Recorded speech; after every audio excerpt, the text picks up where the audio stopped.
Up guys, welcome back to CS2 Daily. I hope you've all had a great day. We've officially wrapped up the Swish stage at FISSURE Playground 2 and the players are locked in. Liquid, Astralis and paiN all booked their tickets to the Belgrade Arena today, and now we know the full quarterfinal bracket. Let's break down the key matches from the final day of groups and see how the playoff picture is shaping up. Let's get straight into it. Alright, let's talk Liquid versus FaZe, and this one had everything. Storylines, drama, and honestly a little bit of awkwardness given Twistzz is literally about to rejoin FaZe.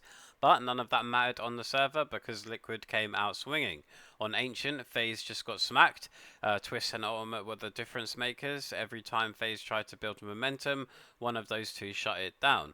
Twistzz finished plus 19 and you could tell he was locked in, even against his future teammates. And Frozen, who's usually one of FaZe's rocks, completely disappeared. It ended 13-6 and honestly it didn't even feel that close. And then we move on to Dust 2 and it was more of the same. Twistzz and Ultimate running riot again, both posting 1.61 ratings, and you had Nerds screaming boom after rounds, and I've got to say I love seeing that from him. It's the kind of energy Liquid have been missing all year. FaZe though, man, this was brutal. Karrigan ended with 13 kills, Frozen had another quiet map, and there weren't any brokey heroics to bail them out this time. The irony is Rain was their best player across the series, and he's the guy everyone expects to get cut for Twistzz. So that is really, really tough. For Liquid though, this is massive. They've gone from 0-2 to playoffs, and they're now inside the major invite range after picking up a huge chunk of VRS points. Twistzz leaving still hangs over them, but right now they look fired up, and I think this run could go further than people expect. But taking a look at the stats after the game, complete red carpet from FaZe there. Minus 19 from Karrigan, 0.53 rating. Minus 13 from Frozen at 0.8 rating. I mean, constantly seeing Karrigan really at the bottom of the barrel here, man. Frozen's quite rare to see him really this bad. Brokey with a minus 3 and 0.83 rating. Jacob with a minus 9 and a 0.88 rating. And a Rain with a minus 2 and 0.93 rating. But over on the Liquid side, we've got Ultimate, we're dropping a monstrous plus 19 and 1.61 rating.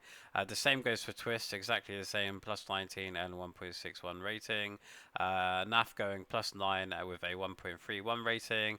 Nuts there with a plus 3 and a 0.93 rating. And Sui there with a minus 6 and 0.87 rating. So yeah, really, really rough series out of FaZe there. I'm curious to see who Twistzz is replacing, and I'm not sure if it even really makes a difference, man. I feel like this FaZe team is just cooked, but that is just my opinion. Moving on, Astralis are through to the FISSURE Playground 2 playoffs, while GamerLegion bow out 2-3, and honestly, this one was all about Staehr stepping up in the big rounds. On Overpass, it was tight through the mid-game, but the difference maker was Staehr pulling out a huge quad kill in round 19 to keep Astralis ahead. From there, they chained 3 successful T-side hits back-to-back, closing it out 13-9. Staehr wasn't just farming exit frags either, these were impact kills that stopped GamerLegion from clawing their way back in. And then on Nuke, we had a similar story. Again, it's the 19th round, and again, Staehr comes through. This time it was a 1v1 against PR, and if GamerLegion had stolen that round, Astralis' economy was toast. Instead, Staehr clutched it, swung the momentum right back, and Astralis rode it home 13-10. PR, who's usually been a young star of GamerLegion, really struggled here with a 0.73 rating.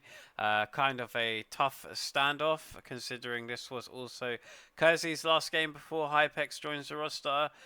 So you could see GamerLegion had fight in them, but the firepower gap in the key moments made the difference. Meanwhile, Staehr ends the series with a 1.49 rating and nearly 100 ADR, proving that when Astralis needs someone to grab a series by the throat, he's their guy. Device was solid, Jabby and Magisk chipped in, and Hooksy even did his part, but this was really the Staehr show. Astralis now move into the playoffs after a rough start in Belgrade, while GamerLegion's run ends at 2-3. Honestly, Astralis still look a bit shaky as a unit, but if Staehr and Device keep hitting this level, they are always a danger in the arena. For GamerLegion though, bowing out here feels rough, especially for PR, who I think is a much better player than what he showed today. So it really, really is unfortunate. Then we had paiN versus Virtus.pro, and this was the final playoff decider, and it went the full 3 maps. In the end, it's paiN who move on to Belgrade Arena with a 2-1 win, while Virtus.pro are sent packing. On Dust 2, paiN came out swinging. They shut down every chance Virtus.pro had of stringing rounds together, racing to a 9-3 lead. biguzera even sealed the deal with a slick 1v3 Galil clutch to lock the map 13-5, which heads us to Mirage, and that told a different story. This time Virtus.pro looked alive, Icy and Flip were combining for big impact, and Fame chipped in to get them to a 12-6 lead. paiN started clawing back, but it was Virtus.pro's academy youngster Turo who stepped up in the final round, clutching a 1v3 to make it 13-11 and force a decider, and that brought us to Inferno, and it looked like Virtus.pro were going to carry that momentum. They built an 8-4 CT lead, but once the side switched, it all fell apart. paiN absolutely locked in, dropping just a single round in the half and cruising to a 13-9 win to punch their ticket to the playoffs. Absolutely crazy series. Stat-wise, NQZ was the standout for paiN with a +15 scoreline, while biguzera's leadership and clutches were key. On the Virtus.pro side, Icy had a great series individually, but it wasn't enough to keep their tournament alive. And honestly, this feels like a massive moment for paiN. They've been a bit up and down, but when it really mattered, they showed resilience and composure. But for Virtus.pro, it's a brutal way to go out. They showed flashes, especially on Mirage, but they just don't have the consistency right now to close big series. And with that, the Swiss stage is officially done. The FISSURE Playground 2 bracket is set. First up is a blockbuster, G2 versus the MongolZ.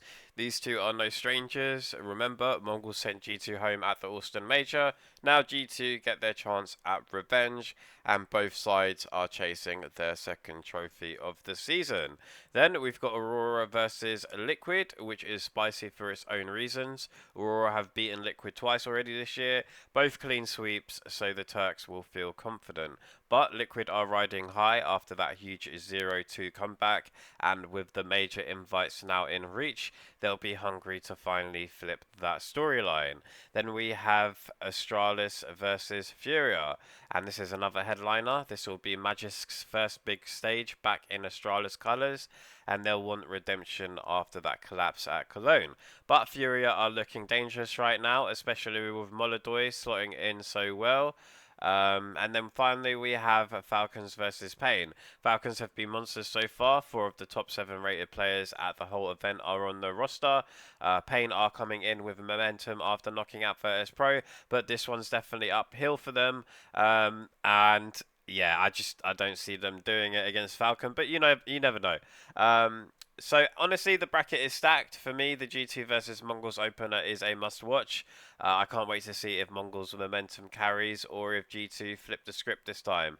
So yeah, that's the full playoff picture. Quarterfinals kick off on Friday, and it's only going to get crazier from here. And I'll be covering all those games, so make sure you drop a like and subscribe. I would really appreciate it. And as always, thanks for watching. Take care.